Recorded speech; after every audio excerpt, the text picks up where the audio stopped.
خبر شامل کرتے ہیں کوٹ ادو سے چوک سرور شہید میں ٹریفک کا جام رہنا معمول بن چکا تھا اور تجاوزات کا بھی بہت بڑا مسئلہ بن چکا تھا، جس کی وجہ سے آئے روز حادثات پیش آنے لگے۔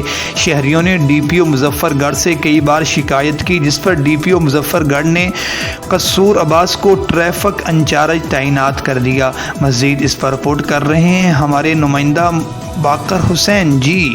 شہریوں کے لیے بھی پرابلم ہوتا ہے، اسی طرح تجاوزات ہیں یہاں پہ، تجاوزات کے لیے بھی میں متعلقہ عملے کے پاس گزارش کروں گا جا کے کہ میرے ساتھ مل کے آئیں، ان لوگوں کو آہستہ آہستہ روڈ سے ریموو کرنے کی کوشش کریں گے انشاءاللہ۔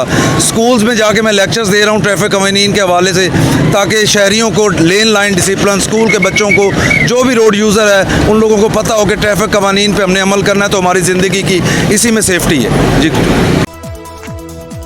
بالکل، کوٹ ادو چوک سرور شہید میں ٹریفک کا جام رہنا معمول بن چکا ہے اور تجاوزات کا بھی بہت بڑا مسئلہ بن چکا تھا، جس کی وجہ سے آئے روز حادثات پیش آنے لگے۔ شہریوں نے ڈی پی او مظفر گڑھ سے کئی بار شکایت کی، جس پر ڈی پی او مظفر گڑھ نے قصور عباس کو ٹریفک انچارج تعینات کر دیا۔ قصور عباس نے چارج سنبھالتے ہی ناجائز تجاوزات اور بے ہنگم ٹریفک کی روانگی کی طرف سے توجہ مرکوز کر دی۔ عوام سے اپیل کی ہے کہ چھوٹے بچوں کو گاڑی کی ڈرائیونگ نہ دی جائے۔